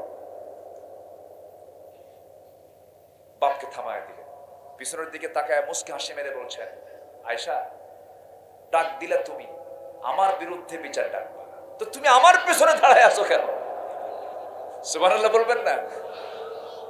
তাদের রাগারাগিটাও কত উন্নত মানের ছিল। বলেন আলহামদুলিল্লাহ। রাগারাগি শেষ, মুহূর্তে শেষ। আর আমাদের পরিবারে কিছু রাগারাগি আছে, 3 মাস কথা হয় না। আছে কিন্তু, আছে না নেই বলেন? আচ্ছা, আপনি কি জানেন আপনার স্বামীকে আপনি সকালবেলা অসন্তুষ্ট করবেন, সন্ধ্যা পর্যন্ত ফেরেশতারা আপনাকে লানত করবে। যেরকম নাউজুবিল্লাহ। আবার কিছু স্বামী আছে মালয়েশিয়া থাকে, সৌদি আরব থাকে, ভিডিও কলে কথা বলতে বলতে রাগ উঠছে, ভিডিও কলের মধ্যেই বলে, ফোন ফেলে দিলাম, তোকে 100 তালাক দিয়ে দিলাম। দেখছেন ফোনের মধ্যে আছে না? তালাক টালাক দিয়ে আমাদের ফোন দিয়ে বলে, হুজুর কাম তো সারছে, কি সেঞ্চুরি মারছে। কিসের ক্রিকেট গান? তালাকের সেঞ্চুরি মারছে। তালাক দিছো এতগুলো কেন? হুজুর রাগ উঠছিল খুব, এবং তালাক তো দিছি বউরে, শাশুড়ির বাদ দেই নেই, ওটা সহ দিছি। তুমি তালাক দিলা কেন? হুজুর রাগ উঠছে। এখন কি? হুজুর এখন মায়া লাগে, বউ বাচ্চা আছে, হুজুর রাগের মাথায় দিছে, তালাক হবে। দেখেন আমি ফতুয়ার দিকে গেছে। তো রাগের মাথায় যদি কেউ তালাক দেয়, তালাক হবে কিনা? আচ্ছা, তালাক কি কেউ খুশি হয়ে দেয়? বউকে ডাক দেয়, বউ এদিকে আসো, রাগ কইরো না, তালাক দিবা, এরকম করে তালাক দেয়? বলেন তো, তালাকের সম্পর্ক কি মোহাব্বতের সাথে না রাগের সাথে? রাগের সাথে। সাইয়েদনা ওমর ফারুক রাদিয়াল্লাহু তাআলা আনহু মধুর বোতল নেওয়া মাত্রই বউ খেপে গেছেন। আবার ইতিহাসে এসেছে যে ওমরের নাম শুনলে পরে রোম পারস্য থরথর করে কাঁপতো। সে ওমর তার বউকে আবার ভয় পেতেন। আলহামদুলিল্লাহ বলবেন না? বউকে ভয় পেতেন। কেমন?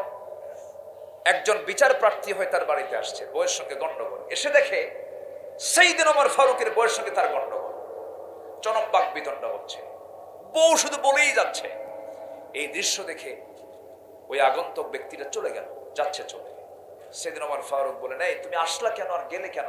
কিছুই তো বললা না। যে সমস্যা নিয়ে আমি আপনার বাড়িতে আসছিলাম, সেই সমস্যা থেকে আপনার বাড়ির মধ্যে ঢুকে পড়ছে। কেন? আপনার বউ আপনার এত কিছু বললো, আপনি কিচ্ছুই বললেন না, তা আপনি আমার কি বিচার করবেন? সাইয়েদনা ওমর ফারুক বলেন, শোন, আমি ওমর, আমাকে চিনো তো? হ্যাঁ। আমার নাম শুনলে থরথর করে কাঁপে পড়া শক্তিগুলো। সেই ওমর, বউয়ের সামনে আমি দাঁড়িয়েছিলাম, আমার বউ আমাকে কত কি বললো, আমি কিছু কইছি না, তুইও কিছু বলিস না, যা। জোরে বলেন সুবহানাল্লাহ। ইসলাম কত সুন্দর। মেয়েরা কথা কম বলে না বেশি বলে? আস্তে কয়। কম কয় না বেশি কয়? পুরুষ বলে 2000, মেয়েরা বলে 5000। জরিপে আসছে। বেগুন কিনতে ভুল হয়েছে আপনার, বর্ষাকালের বেগুন অধিকাংশই পোকা হয়।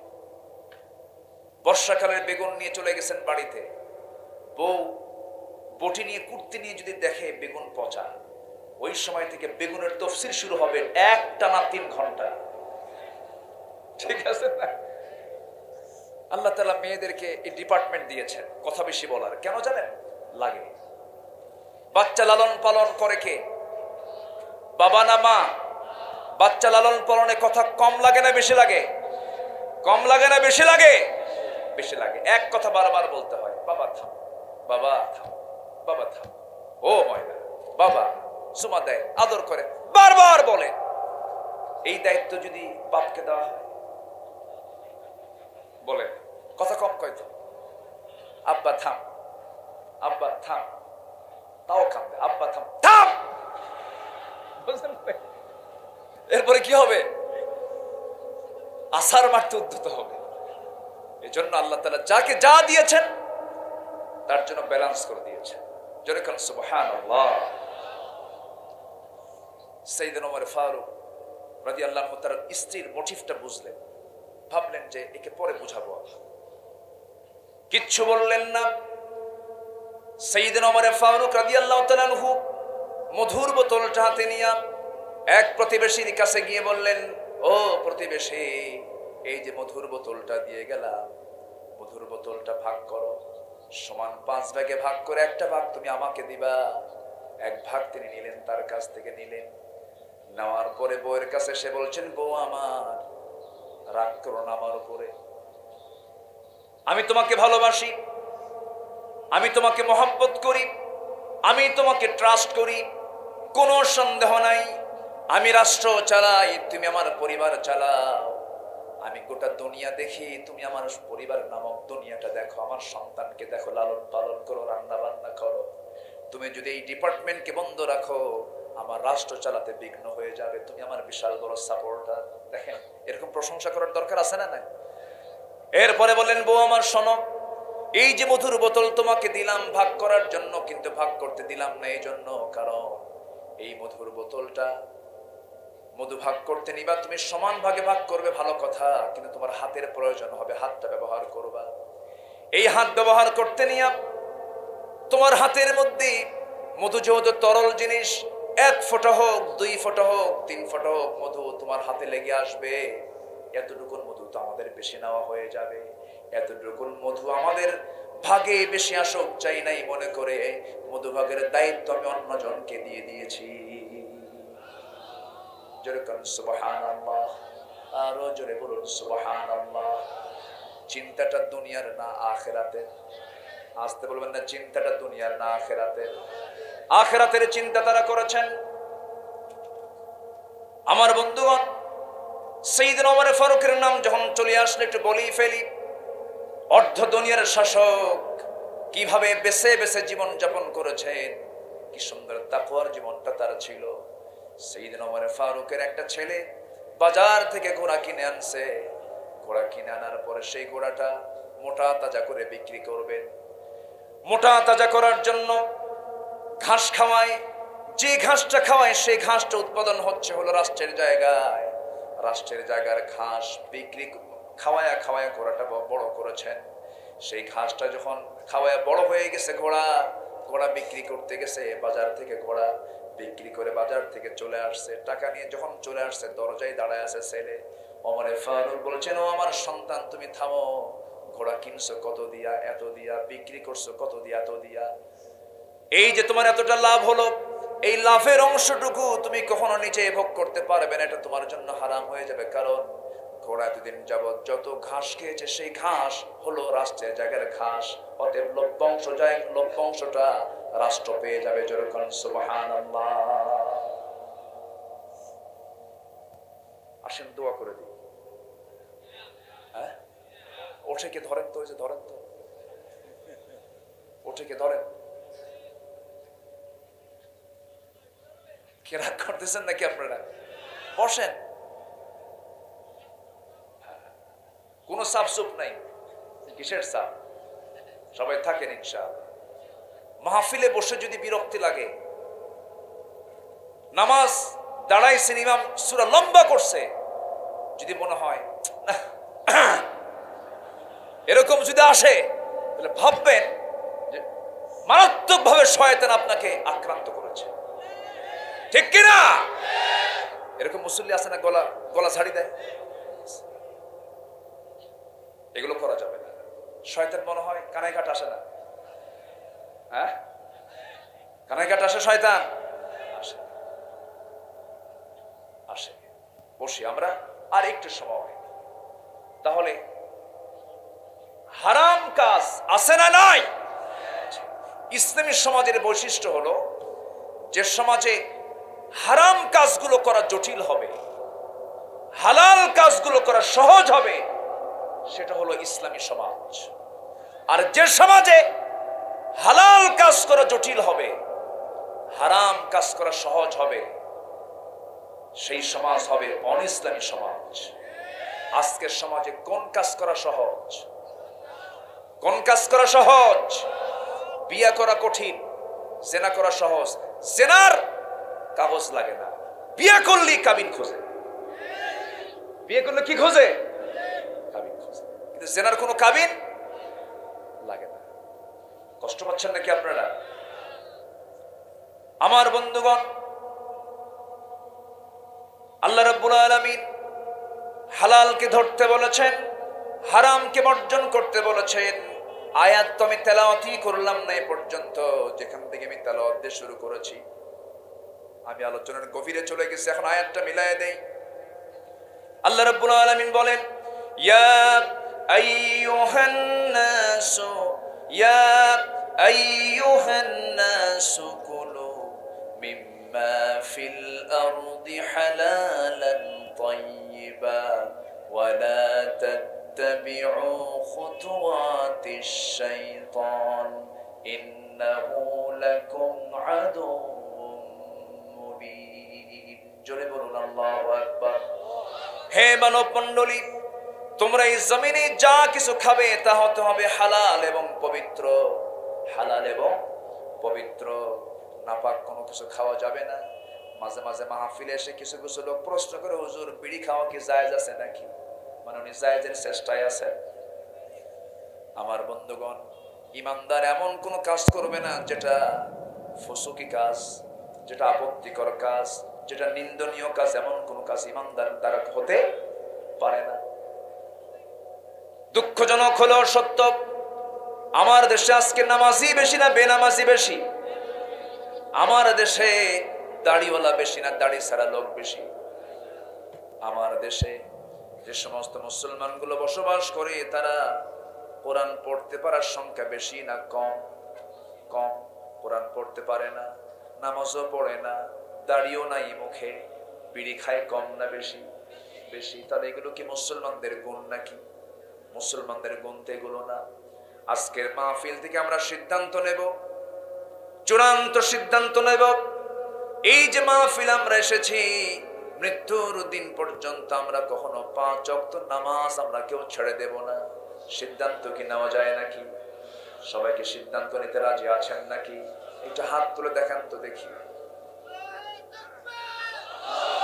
জোরে বলি, ইয়া আল্লাহ, আমাদেরকে 5 ওয়াক্ত সালাত আদায় করার তৌফিক তুমি আল্লাহ দিয়া দাও। জোরে বলি আমিন। আরো জোরে আমিন। হারাম কিছু আমরা খাবো না, সাথে রাজি আছি তো? মরা প্রাণী খাওয়া হালাল না হারাম? মরা মাছ প্যাস লাগছে একটু। আমার সাবজেক্ট আজকে হালাল হারাম, তো এই জন্য আমি এগুলো নিয়ে আসতেছি বারবার। আচ্ছা, বিয়ে করা এটা হারাম না হালাল? জেনা করা হারাম। আচ্ছা, জেনা যে করা হয় সেও তো নারী, বিয়ে যে করা হয় সেও তো নারী, কিন্তু একটা জায়েজ আর একটা কি না জায়েজ। একটা শরীয়তের পন্থায় আর একটা শরীয়ত পরিপন্থী, উল্টা কাজ। কাজ কিন্তু একই, কিন্তু একটা রহমত আর একটা গজব, আর একটা কি গজব। সম্মানিত ভাইয়েরা, ইসলাম যা হালাল করেছে ওর মধ্যে কল্যাণ আছে না নাই? একটু কান লাগায় কথাগুলো শুনতে হবে। আচ্ছা, তালাক ইসলামে আছে না নাই? আছে। তালাক কি জায়েজ নাই? তালাক জায়েজ আছে না নাই? কিরকম জায়েজ? হ্যাঁ, ফাইন কথা বলেছেন, একজন সুন্দর কথা বলেছেন। জায়েজ, কিন্তু একদম নিকৃষ্ট মানের হালাল, নিকৃষ্ট মান। আরেকটা হলো ভিক্ষা করা, চাওয়া। আপনি কারো কাছ থেকে চাইছেন, কিন্তু এটা হলো নিকৃষ্ট কাজ, জায়েজ, কিন্তু এই কাজ মুসলমান কখনো করতে পারে না। আল্লাহ তালাককে পছন্দ করেন না, কিন্তু তালাকের পথ রেখে দেওয়ার দরকার আছে না নাই? আছে। মানব জীবনে থাকতেই পারে, এটা রাখতে হবে। আল্লাহ তাআলা বিয়া নামে সূরা দেন নাই, কিন্তু তালাক নামে সূরা আছে না নাই? নিকাহ নামে কোন সূরা আছে? নাই, কিন্তু তালাক নামে আছে। তালাক গুরুত্বপূর্ণ এত, কোন নারী যদি তালাক প্রাপ্ত হয়, তালাক প্রাপ্ত নারীকে অপেক্ষা করতে হবে বৈধ হওয়ার জন্য অন্য কোন স্বামীকে পেতে হলে কয় মাস? ভালো করে কর। ওয়াল মুতাল্লাকাতু ইয়াতারাব্বাসনা বিআনফুসিহিন্না সালাসাতা কুরু। তালাক প্রাপ্ত নারীকে অপেক্ষা করতে হবে 3 কুরু পর্যন্ত। 3 মেনস্ট্রুয়াল টাইম ক্রস করার পর 3 মাস 10 দিন প্রায় অপেক্ষা করতে হবে। আচ্ছা, বিধবা হলে কয় মাস? আরবাআতু আশহুরিন ওয়া আশরা। 4 মাস গুনে গুনে আরো 10 দিন। সরাসরি কোরআন। কে বলেছেন? আল্লাহ। কেন? এর আগে যদি বিয়ে হয় হালাল হবে না হারাম হবে? হারাম হবে। কেন হারাম হবে? হালালের উপকারিতা কি আর হারামের ক্ষতিটা কি, জাস্ট এটা বোঝানোর জন্য একটু বলতেছি আমি। পশ্চিমা বিশ্বের চিকিৎসা বিজ্ঞানী তারা গবেষণা করেছেন এই দুটো আয়াতকে সামনে রেখে। কেন 3 মাস এবং 4 মাস অপেক্ষা করতে বলা হলো? স্বামী এবং স্ত্রী যখন ইন্টারকোর্স করে, ইন্টারকোর্স করার পর স্ত্রী জাতি হলো রিসিভ করার জাতি, আর পুরুষ জাতি হলো দেবার জাতি। স্বামী থেকে স্ত্রী গ্রহণ করে নেয়। স্বামীর পক্ষ থেকে আসা যে প্রোটিন, যে ব্যাকটেরিয়াগুলো, এই ব্যাকটেরিয়াগুলো স্ত্রী তার দেহের মধ্যে বহন করতে থাকে। একটানা 3 মাস 10 দিন পর্যন্ত তালাক প্রাপ্ত যদি হয়, 3 মাস 10 দিন মেয়াদের জন্য দেওয়া হয়েছে, 1 মাসে 30% তার শরীর থেকে সে ব্যাকটেরিয়াগুলো বের হয়ে যায়, প্রোটিনগুলো বের হয়ে যায়। 2 মাসে 60%, 3 মাসে 90%, 3 মাস 10 দিনে 100% সে ক্লিয়ার হয়ে যায়। অন্য কোনো পুরুষের সঙ্গে যখন সে সঙ্গমে লিপ্ত হয়ে যাবে, তখন সে কোনো নতুন রোগে আক্রান্ত হবে না। ডাবল প্রোটিন, ডাবল পুরুষের সংমিশ্রণ হলে পরে নতুন নতুন রোগ সৃষ্টি হয়ে যাবে, অসুস্থ হয়ে সমাজ রোগাক্রান্ত হয়ে যাবে, মহামারীর রূপ ধারণ করবে। কিন্তু বিধবার ক্ষেত্রে 4 মাস 10 দিন কেন করা হলো? বিধবার ক্ষেত্রে 4 মাস 10 দিন করার কারণ হলো তালাক হয় ঘৃণার সঙ্গে, বিধবা হয়ে যায়, স্বামীর প্রতি তার মহব্বতটা আরো বাড়তেই থাকে। হারে স্বামীটা হারালাম, স্বামীর প্রতি মহব্বতটা থাকার কারণে তার শরীর থেকে তার স্বামীর ব্যাকটেরিয়া প্রোটিনগুলো যেতে আরো 1 মাস 10 দিন বেশি সময় লেগে যায়। যেরকম সুবহানাল্লাহ। তারা গবেষণা করে বলেছেন, এই পৃথিবীতে যদি কোন সুস্থ, কোন চরিত্রবতী যদি কোন নারী তোমরা অনুসন্ধান করতে চাও, সেটা একমাত্র মুসলিম পরিবারের যারা ইসলামকে মেনে চলে সেই সমস্ত নারীর একমাত্র চরিত্রবতী নারী হতে পারে। যেরকম সুবহানাল্লাহ।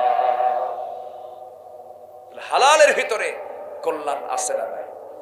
আসতে বলবেন না, আছে না নাই? হালাল জীবন গ্রহণ করব আমরা। জোরে বলি ইনশাআল্লাহ, আরো জোরে বলি ইনশাআল্লাহ। হারামকে না বলবো, হালালকে হ্যাঁ বলবো। আল্লাহ কবুল করুন। জোরে বলি আমিন।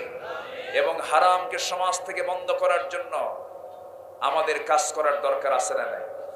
সেই কাজ করতে গেলে একা করব না একতাবদ্ধ হব? এর জন্য একটা টিম দরকার আছে না নাই? এর জন্য সংগঠনের দরকার আছে না নাই? সে সংগঠন কি বিড়ি খাওয়া সংগঠন, গাঁজা খাওয়া সংগঠন? যে নেতার দিকে তাকালে নবীর কথা মনে হয় না, যে নেতৃত্বের দিকে তাকালে নামাজের কথা মনে হয় না, সেই নেতৃত্ব মানা যাবে না। সেই নেতৃত্ব আমরা মানব যে নেতৃত্ব মানতে গেলে নবীর কথা মনে হয়ে যায়। জোরে বলি ইনশাআল্লাহ, আর জোরে বলি ইনশাআল্লাহ। সৎ কাজের আদেশ, অসৎ কাজের বাধা। তা'মুরুনা বিল মা'রুফ ওয়া তানহাউনা আনিল মুনকার। হারাম কাজ বাধা দাও, হালাল কাজের সৎ কাজের আদেশ দাও। কার অর্ডার? আসতে বলবেন না, কার অর্ডার? আল্লাহর অর্ডার। আমার ভাইরা, এই কাজের আঞ্জাম দিতে গিয়ে আমার নবীজি মক্কার জুয়া, মক্কার মদ, মক্কার জেনার কারবার গুলো বন্ধ করতে গিয়ে আমার নবীজি মামলা খেলেন, জেল জুলুম খাটলেন, দেশ থেকে বিতাড়িত হলেন, সাহাবে কেরাম বিতাড়িত হলেন, হিজরত করলেন। আমার বন্ধুগণ, আজকে যদি আমরা অন্যের বিরুদ্ধে সোচ্চার হয়ে যাই, আমাদের এমন মুখোমুখি হওয়া লাগতে পারে, কিন্তু আল্লাহর পথ থেকে, দিন থেকে আমরা একচুল পরিবার নড়ব না। জোরে বলি ইনশাআল্লাহ। আল্লাহ কবুল করুন, জোরে বলি আমিন। আরেকটা বিষয় বলি, সেটা হলো সাহাবায়ে কেরাম, আমি একটু গবেষণা করে দেখেছি, যতটুকু ভাঙ্গাচোরা গবেষণা করেছি, এই পৃথিবীতে নবীর পরে সবচেয়ে বেশি দাম কাদের? সাহাবীদের। সাহাবীদের এত দাম কেন বেশি হলো জানেন? এর এক নম্বর কারণ আমার কাছে মনে হয়েছে, তারা সত্যিকার অর্থে রাসূলকে তাদের জীবনের চাইতে বেশি ভালোবেসেছে। আমাদের একটা গুরুত্বপূর্ণ কাজ আমরা মাথায় রাখবো, চিন্তা লালন করব, আমার জীবনের চাইতে আমি বেশি ভালোবাসবো আমার রাসূলকে।